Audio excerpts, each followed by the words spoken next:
Today on Dr. Osborne's Zone, we'll be talking about a very little discussed nutrient. It has the potential to reduce your fat, to improve your energy, to improve your workout recoveries, to protect your liver, and even to lower your blood pressure.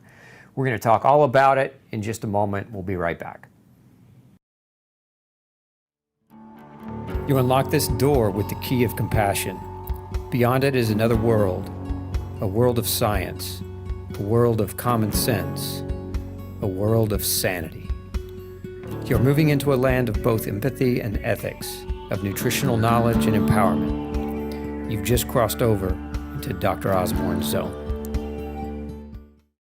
Welcome to Dr. Osborne's Zone. Today we're doing a crash course on carnitine.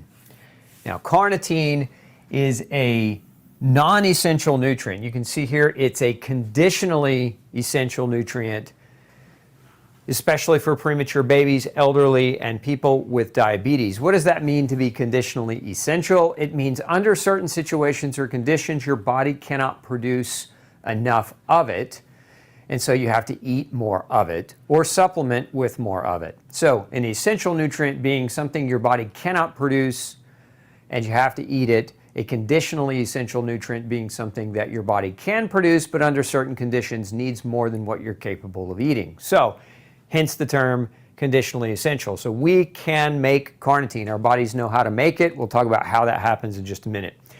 You see, made from lysine and methionine, but also requires nutrients like vitamin B and C and iron. The highest concentrations of carnitine are found in your heart, your liver, and your kidney. Now let's pull up a diagram here for you. You can see a little bit better, and we won't get too deep into this chemistry, but I did want to point a few things out, and that is we will take lysine. Lysine is an amino acid, so we can eat foods that contain lysine. We will also take methionine. So lysine plus methionine with several biochemical steps equals L-Carnitine. So if you look at these diagrams here, here's your lysine, and you go through several different chemical reactions. This one here, point out, requires iron, that's Fe2, and ascorbate, and that's vitamin C. So in order to metabolize or to synthesize L-Carnitine in the body, you also need iron and vitamin C to be able to do that. Coming down here, there's another reaction that requires pyridoxal 5-phosphate, which is just a fancy way of saying vitamin B6. And then there's another reaction that requires NAD, and that's just a fancy way of saying vitamin B3 or niacin. And then you can see this final reaction down here, which requires, again, iron and vitamin C. And why do I say that? It's because your body can make it, but if you're iron deficient, ladies, if you have iron deficiency anemia, or those of you that have gluten sensitivity, maybe you have iron deficiency repetitively and it hasn't been corrected, those are the people who can be at greater risk for not being able to adequately produce carnitine. Because again, these nutrients are necessary to make it. So you need, again, the amino acid lysine. You also need methionine, which is also an amino acid. So again, these two here, along with iron, vitamin C, and vitamin B6 and vitamin B3. So if you're low in those nutrients, you might not be making enough carnitine, and that's what can put you at risk for the potential of having a deficiency. Now, let's talk a little bit about symptoms of carnitine deficiency. So what happens when your carnitine levels are too low? There's some simple things that we can talk about. One being an elevation in triglycerides. Now, your blood triglyceride levels, which are commonly measured when your doctor runs a chemistry panel. So typically, the reference range for triglycerides on a blood test is anything less than 150. So if you're under 150, that's classically considered normal. I like to see people really under 75. But high triglycerides, elevated, anything over 150 is considered high triglycerides by most doctors. And so this can be a symptom of carnitine deficiency. So if you've been treated, if you're being treated for heart disease and your triglycerides are staying elevated and you've done everything and taken all the medicines and your triglycerides are still not coming down, and even if you've changed your diet, because remember, elevation in triglycerides can be increased by excessive carbohydrate intake, because your body will convert those excessive carbs into triglycerides. So that's just another thing to consider, another thing to think about. But again, if your diet's dialed in, if you're grain-free, gluten-free, not over-consuming carbs, and your triglycerides are staying elevated, you might want to consider carnitine as a potential reason that's happening. We also have muscle cramps, muscle weakness, muscle wasting. So we see this a lot, especially in the elderly, partly because as you get older, you don't do as much, and so your muscles will atrophy or will shrink because of disuse. But we're not talking about disuse atrophy. We're talking about people who are trying to work out or trying to exercise. They're not able to maintain their muscles. They have repetitive cramping that can go on, and they have weakness. So if you are working out and you've been physically fit and you find yourself in this situation where your muscles are shrinking, even despite your best efforts at exercise, where you're dealing with a lot of cramps, you might want to consider carnitine as a potential possibility. We also know that fatigue. Carnitine, one of its main roles biochemically in the body is it helps, it's basically a taxi cab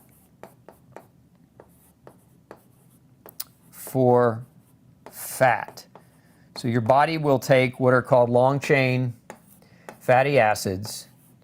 So when you eat foods that contain long-chain fatty acids, carnitine will bind onto those long-chain fatty acids, and it will carry it into your cell's mitochondria. The mitochondria is that area of the cell that makes the energy. And so inside of that mitochondria, now you can take those long-chain fatty acids and you can convert them into ATP. There's a process called beta oxidation, and that's how we make ATP. Now, why do we go through all of that? We go through all that to say that ATP deficiency can lead to fatigue, right? ATP is energy. It's what your body uses as energy. And so not having adequate carnitine reduces your muscles and your other cells' ability to turn fat into energy. Now, fat is the most energy-rich substrate that we have. It provides 9 calories per gram versus, say, a carbohydrate, which provides 4 calories per gram. So fat's very energy rich, and the process of making energy from fat is very efficient, but that process requires carnitine, and if you don't have enough of it, it's going to be hindered. We also know that carnitine deficiency can create impaired blood sugar. So if you have high glucose, again, on a blood test, you go to your doctor's office, the general range, depending on the lab, and well, nowadays it's 60 to about 115, which I don't agree with. They keep increasing the reference range, but really good, healthy blood glucose levels between 60 and 90. So anything above 90 repetitively, if your blood glucose keeps coming back, and this is fasting, by the way, not you can eat and it'll go higher than this. And if you go to your doctors to get your blood drawn and you've already eaten that day, it'll skew these results. So when you're measuring fasting blood glucose and you're trying to get an accurate read, it's always best to do that test when you're in a fasted state. Same thing with your triglycerides, by the way. You want to take that level in a fasted state, but 60 to 90 would be considered a good range. If you're above that 90, now we're talking about potentially high glucose. Now, what's happened over the years is people have gotten more obese and more diabetic. This reference range has expanded. They keep expanding that upper range. But if you go back just 20 years ago when I first started practice, 90 was actually the upper end. Today they've changed it, and again, I just don't agree with it. So impaired blood glucose, your blood sugar's too high. Carnitine deficiency can contribute to that. We also know carnitine deficiency can contribute to congestive heart failure, and one of the reasons why is your heart uses a ton of fat for energy, these long-chain fatty acids. Your heart uses those. Remember, the heart is one of the muscles in your body that never rests. It is always on, and it requires a lot of energy to keep your blood pumping. So your heart not making enough energy, the muscle over time will weaken and you'll develop congestion or congestive heart failure. We also know neuropathy can be a consequence. Now, the neuropathy, little star here, because it's suspected in humans, but most of the research on neuropathy and carnitine has been performed in animals. It's just a matter of time, in my opinion. I've seen this clinically a lot where people have neuropathy and carnitine deficiency. We supplement their carnitine and the neuropathy improves dramatically. So I've seen this anecdotally in a lot of clinical case studies. But the human research on this is not yet up to speed. But the animal research is, and we know that in cases, especially where rats are being researched and studied, when they have sciatic neuropathy, that carnitine supplementation actually can improve that. So these are, again, many of the symptoms. Let's look at some of the literature and research on carnitine. So I want to show you just some meta-analyses of multiple studies. You see here effects of carnitine supplementation on blood pressure, a systematic review and meta-analysis of randomized controlled trials. Very simply put, L-Carnitine supplementation decreased DPB, that's diastolic blood pressure. So again, what is diastolic blood pressure? It is the bottom number. So usually when your blood pressure is being taken, the top number is systolic, and the bottom number is diastolic. So again, L-Carnitine supplementation decreased diastolic blood pressure by 1.162 millimeters per mercury. That may not sound like a whole lot, but it can make a big difference if you're also exercising and doing the other things that are necessary. You can see it also did this without changing systolic blood pressure. So it lowered diastolic, it didn't affect systolic. Now, you can also see there was a subgroup analysis. The L-Carnitine supplementation decreased diastolic blood pressure levels in participants with who are overweight and obese. So again, if you are an elderly person who's overweight or obese, the carnitine supplementation decreased your diastolic blood pressure 1.639 millimeters of mercury. So these are 2 gram per day doses. It did this in these meta-analyses studies. So in the conclusion, carnitine supplementation decreased diastolic blood pressure without affecting systolic blood pressure. And again, if you're in an obese category, it reduced your diastolic by about 1.6 millimeters of mercury. So again, you couple that with exercise, you couple that with better diet, that 1.6 doesn't sound super significant, but couple it with those other lifestyle factors, and you can get multitudes of point reduction even beyond that. Okay, let's look at this next one it's another meta-analysis of carnitine using carnitine supplementation for NAFLD. That's non-alcoholic fatty liver disease is what that is. So a major review of multiple studies showed L-carnitine supplementation may improve liver function and regulate triglyceride metabolism in patients with non-alcoholic fatty liver disease and with no significant adverse effects. And I think that's important to state, no significant adverse effects. How many of you, let's participate today. How many of you have been to your doctor, your triglycerides are high, you've been told you had fatty liver disease, and your doctor says, well, change your diet, maybe eat right, exercise, but didn't offer carnitine as a potential, right? Just answer below if you've been to the doctor and you've dealt with fatty liver and never heard of carnitine, or your doctor's never mentioned carnitine as something that could potentially help you. The reason I ask is because, again, a lot of the drugs that doctors use to treat high triglycerides and comorbidities associated around liver disease have risk profiles or risk side effects. Here we're talking about carnitine having beneficial effects with no significant adverse effects. And my opinion of things is that anytime you can do something natural or change your diet with no adverse risk factors that can improve your situation, that's always first line of where we want to try to go as opposed to medicate. Now let's look at this. So L-Carnitine, nutrition, pathology, and health benefits. Just a summary, this is a nice review paper. Carnitine deficit can arise in diseases such endocrine maladies, cardiomyopathy, diabetes, malnutrition, aging, sepsis, and cirrhosis due to abnormalities in carnitine regulation. Hypotonia, muscle weakness, motor skills, and wasting are all improved with L-Carnitine and have reported to improve myocardial functionality and metabolism in ischemic heart disease patients, as well as athletic performance in individuals with angina pectoris. Furthermore, although some intriguing data indicates L-Carnitine could be useful in a variety of conditions, including carnitine deficiencies, it's important to mention this, caused by long-term parenteral supplementation or chronic hemodialysis.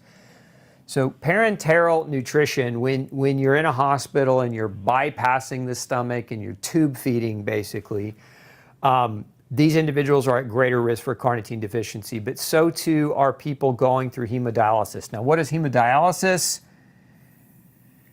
For those of you that have major kidney damage or kidney disease, hemodialysis is where you go in several times a week and they take your blood out of your body, run it through a machine to filter your blood because your kidneys are damaged. So it's treatment for people with chronic kidney disease or kidney failure, and it causes malnutrition.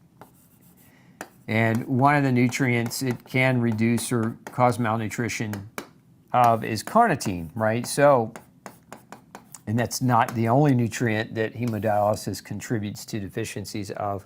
So those of you who are maybe diabetic and your kidneys are failing, maybe you're going back and forth to the doctor's office for hemodialysis, you might want to have a conversation with your doctor about carnitine. Okay, now we have something we haven't really talked about yet, which is the review of literature on carnitine in the treatment of depression.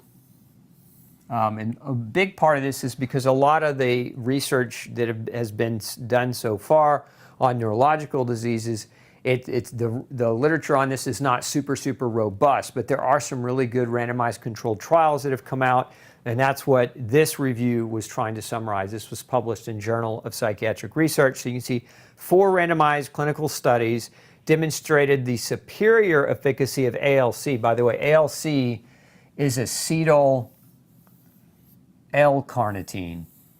Sometimes it's referred to, you'll see it as L-car in all caps, acetyl L-carnitine, short for that, but that's what is referring to ALC here. So again, demonstrated superior efficacy of acetyl L-carnitine over placebo in patients with depression. 2 studies showed its superior efficacy over placebo in dysmic disorder, and 2 other randomized controlled trials showed that it's equally effective as fluoxetine, which is an SSRI. So any of you that have ever taken a selective serotonin, too many S's here, selective serotonin reuptake inhibitor, SSRIs, again, showed that carnitine, acetyl L-carnitine, was equally effective as fluoxetine and amisulpride in treatment of dysmic disorder. ALC was also effective in improving depressive symptoms in patients with fibromyalgia and minimal hepatic encephalopathy. It was also found to be equally tolerable to placebo and better tolerable than fluoxetine and amisulpride.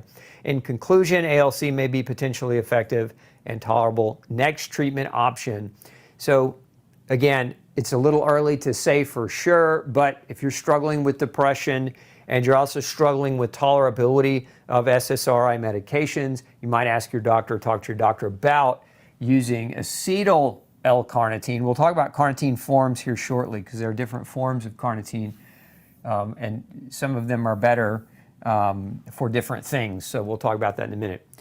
Now we have this L-carnitine and acetyl L-carnitine roles and neuroprotection in the developing brain.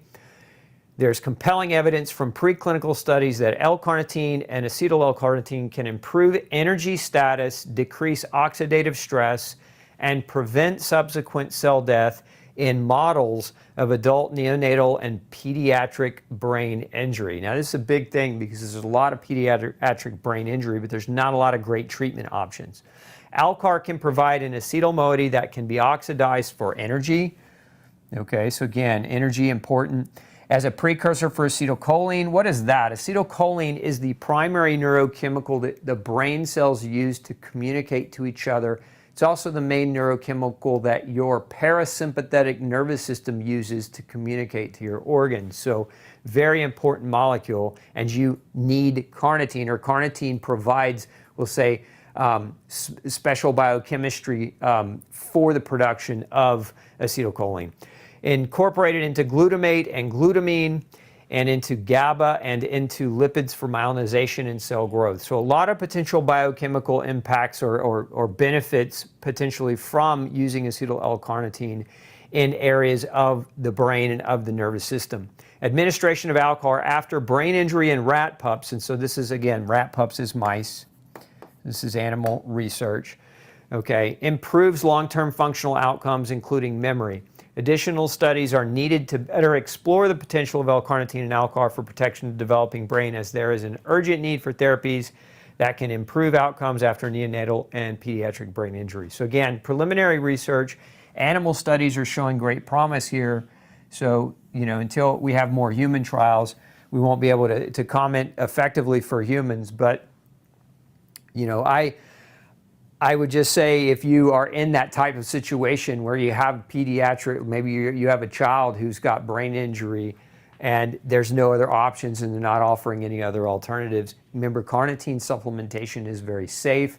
There's no downside to that. You may want to talk to your doctor about it. Okay, you see in this diagram, carnitine, as I said earlier, converts long-chain fatty acids into fuel, ATP. And where this is particularly beneficial is in exercise recovery and exercise performance. And there have been a number of studies, showing the benefits of carnitine supplementation. You can see in this one, this was a systemic review on L-carnitine in healthy subjects. And so L-carnitine supplementation improves body strength, sports endurance, and exercise capacity, as well as delaying the onset of fatigue. Where we see carnitine really be super effective if you're trying to exercise and trying to get in shape. Maybe you've turned a new leaf over this year and you're going back to the gym, etc. It's in the reduction of delayed onset muscle soreness, so improving outcomes with muscle soreness, but also in the increase of recovery. So improve recovery and reduction of soreness. Those are two very fantastic benefits that I have seen in a lot of clients as far as exercise is concerned. Typically, dosing is anywhere from 1,500 to 3,000 milligrams per day where it comes to exercise. But a lot of the research studies show that, around 2 grams a day, 1,500 to 2 grams a day, even lower than that, 3,000, can be helpful and beneficial for exercise performance and recovery. We've also got this study here. You can see effects of 9 weeks of carnitine supplementation on exercise performance, anaerobic power, and exercise-induced oxidative stress in resistance-trained males. So this is a study done in guys who work out, so it may not apply to all of you watching. But you can just see in a double-blind randomized placebo-controlled treatment, 23 men, plus or minus 25 years of age, ingested either a placebo or L-carnitine at 2 grams per day for 9 weeks in conjunction with resistance training. The outcomes: carnitine supplementation enhances exercise performance while attenuating blood lactate and oxidative stress response to resistance training. In other words, it reduced muscle soreness and it reduced fatigue. So, again, another research-based benefit of carnitine supplementation. Then we have this this study, effects of L-Carnitine on weight loss and body composition. This was a systematic review as well of multiple trials. You can see this looked at 37 randomized controlled clinical trials with dose response. Showed that L-Carnitine supplementation significantly decreased body weight, mean difference of 1.2 kilograms, which is approximately 2.5 pounds or so. And then you see down here, 2,000 milligrams of carnitine per day provides the maximum effect in adults. So again, that's 1,500 to 3,000, but in this case it was 2,000. And then L-carnitine supplementation provides a modest reducing effect on body weight, BMI, and fat mass, especially among adults with overweight or obesity. And I would say this, if you're a young, fit athlete, male or female, and you think L-carnitine is gonna, shred your body fat down to that ultimate goal, that's not typically what we see with carnitine as far as supplementation. It's generally people who are already overweight or obese that are raking in this type of benefit, not fit, healthy people. Now again, there is improvement on delayed onset muscle soreness and recovery in fit people, but if you're taking it just specifically to lose weight and you're already relatively not overweight, then probably not going to see a tremendous change there, at least not based on the experience that I've had clinically. Now you can see in this study, this was carnitine supplementation for 5 weeks. You can see improves exercise recovery in men and women. And this was a randomized double-blind placebo-controlled trial. So in this study, 80 participants but between the ages of 21 and 65. So a nice broad range group here. We're split into 2 groups, 40 participants each, a placebo as well as an L-carnitine group.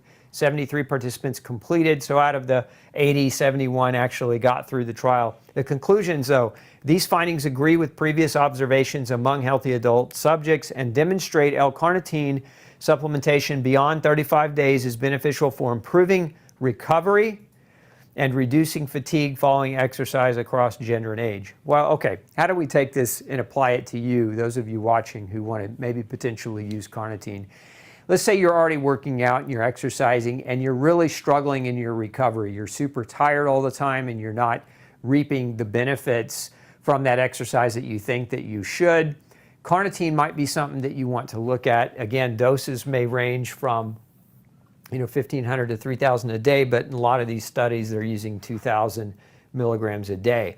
If you look at, in this research study, they have a nice little graphic here on the potential benefits and effects on using carnitine, and that's increased fatty acid transport and oxidation. So in other words, it carries more fat into your mitochondria so you can make energy more efficiently and effectively.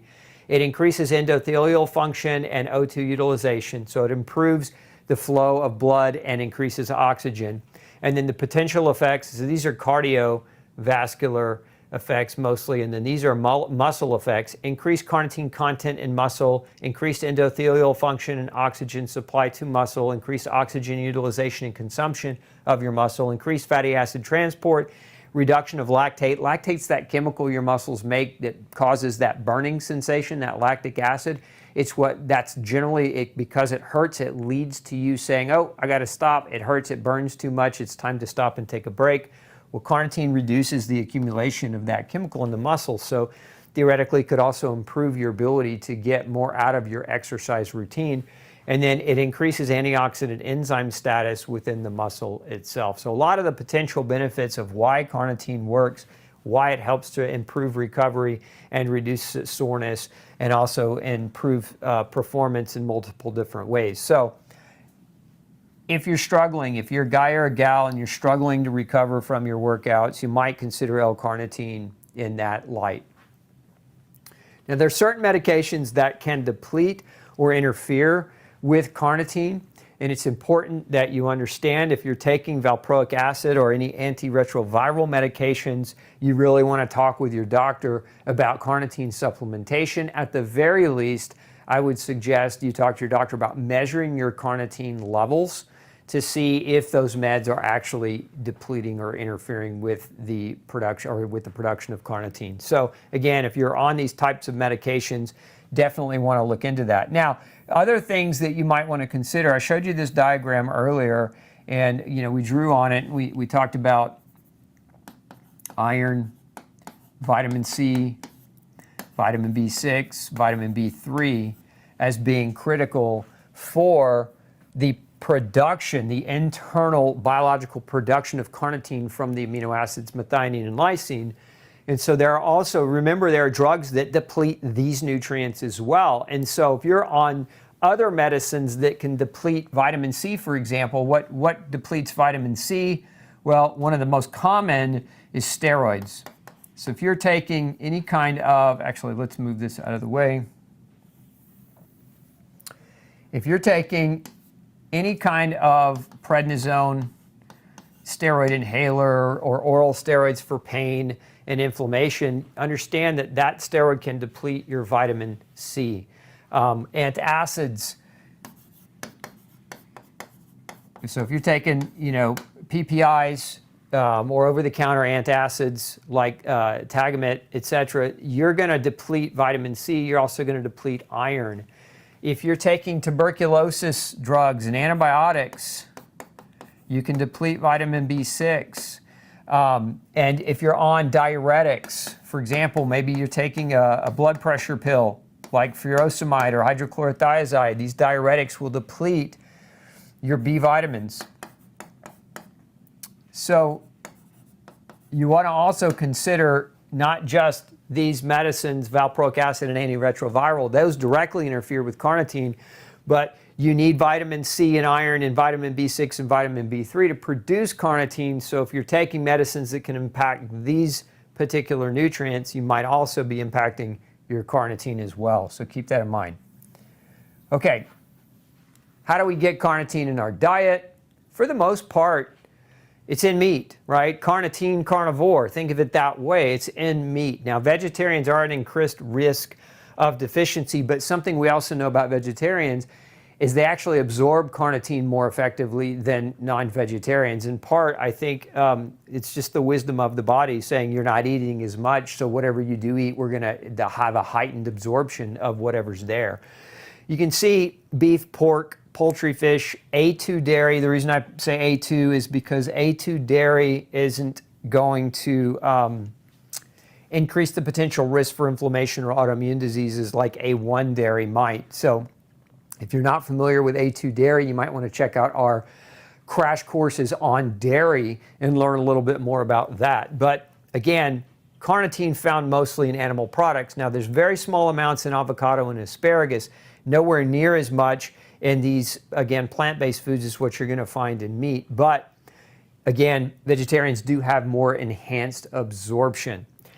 Now, if you are vegan or vegetarian, it is something I do encourage you to check out, is to check out with your doctor whether or not he can measure your carnitine and have that looked at periodically when you go in for your checkups.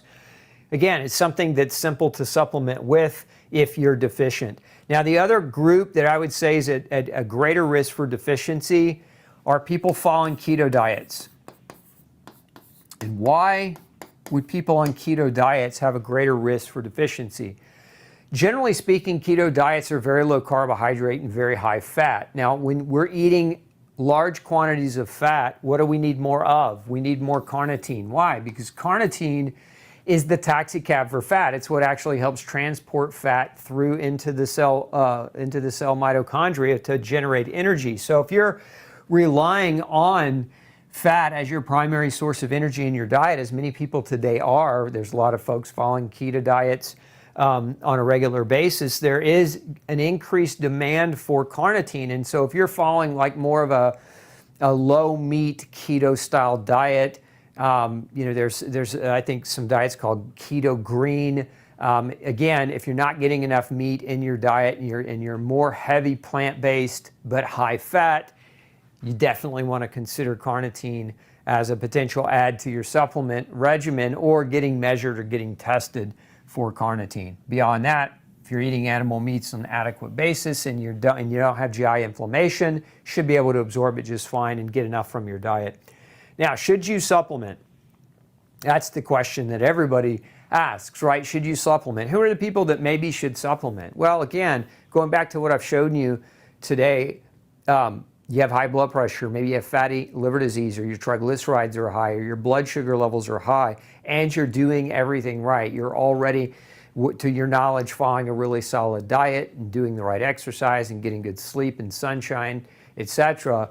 These are areas where you might potentially want to supplement. If you're trying to recover from workouts more effectively, if you're trying to improve your workout performance, you might want to consider supplement testing or supplementation. Now, I always recommend folks get tested, because the best way to answer the question, should you supplement, is to test yourself. It's get tested so that you know, do you need to supplement? Because if you don't need more, don't, save on supplements, save on your supplement bill. Again, relatively safe doses, 1,000 to 4,000 milligrams a day. There have even been some studies with up to 6,000 milligrams a day with virtually very little to no side effects. And so that's not me saying take 6,000 a day or 4,000 a day. I certainly don't recommend you go high doses of carnitine if you haven't done testing. But if you're looking for a relatively safe amount to take without testing, a lot of research backs up 1,000 to 2,000 milligrams per day is a pretty safe dose. Now, if you're on medications or you're being treated for any types of health conditions, again, it's always important to talk with your doctor, and don't take this as medical advice on how to use your supplements. I'm just trying to give you general guidelines, so keep those things in mind. Additionally, let's talk about the forms of carnitine. So when we're talking about carnitine supplementation, there really are just two main forms. There's L-Carnitine, and then there's something called acetyl L-Carnitine, as I mentioned earlier, L-Car. Now, what's the major difference?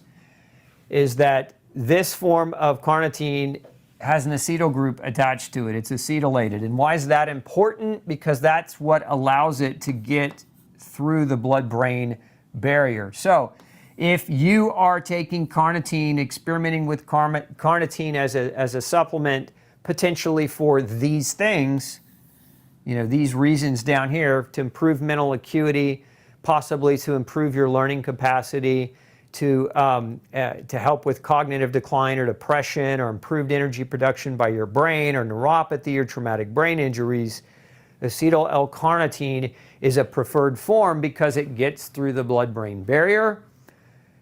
Unlike L-carnitine, your body has to convert L-carnitine to acetyl L-carnitine. So if you're using this type, it's skipping a biochemical step, and it just helps access your brain and your nervous system. Now, you don't necessarily need acetyl L-carnitine if your aim is to affect these different areas. So the regulation of cholesterol, blood pressure, heart maintenance, regulation of blood glucose, exercise performance, weight loss, exercise recovery, muscle soreness, depression, and sperm quality and quantity. There's actually studies showing L-carnitine improves sperm quality and quantity as well. We didn't talk about that so much, but pointed out here. So again, predominantly if you have nervous system goals in mind for carnitine supplementation, use acetylated carnitine or acetyl carnitine. And if that's not your bag, then L-carnitine is something you can use. And so there are cost differences between the two, and so weigh that out. Now, is carnitine toxic?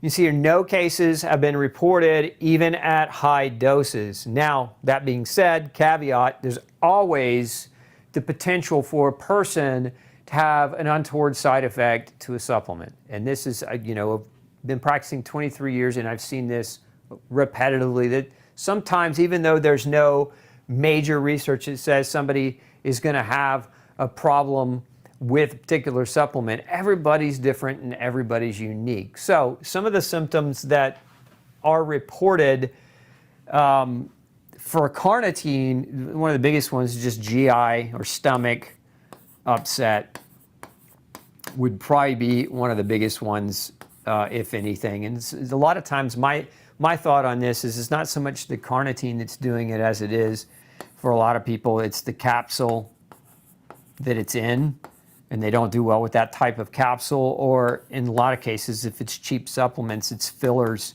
It's fillers that don't need to be there that are there that can create some gastric upset. Now, there's also some studies that report a fishy odor in sweat and in the breath from high-dose supplementation. It maybe sounds kind of gross, but if you have like a rotten fish smell when you're breathing or in your sweat and you're supplementing with high doses of carnitine, and maybe you're not supplementing to your knowledge with high doses of carnitine, but you're taking like a workout pack, check those ingredients, because if this starts after you're supplementing, then most likely it's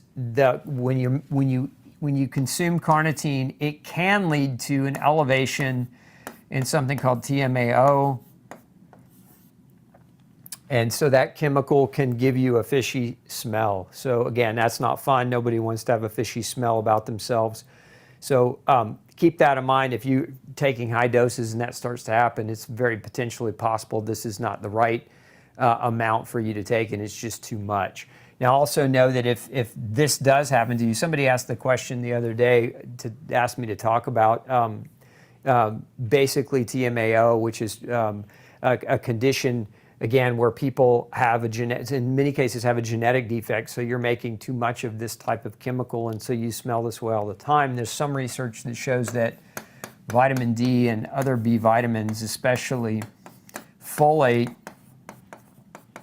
and vitamin B6, can actually reduce that TMAO. So again, it's complicated. I would say don't let this fear, this is very rare, don't let this fear stop you from wanting to take carnitine if you're taking it for one of these other reasons and you're deficient in it. But obviously just be aware that if this happens to you, it's probably a good idea to stop taking it.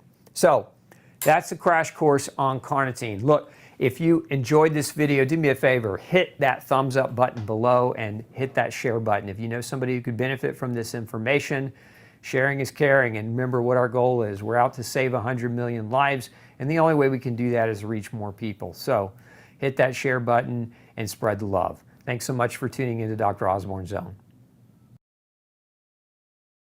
Thanks for tuning in to the Dr. Osborne Zone. Don't forget to share, like, and subscribe for more content like this, and make sure you come back next Tuesday at 6 p.m. Central Standard Time and Thursday at noon 30 for more episodes.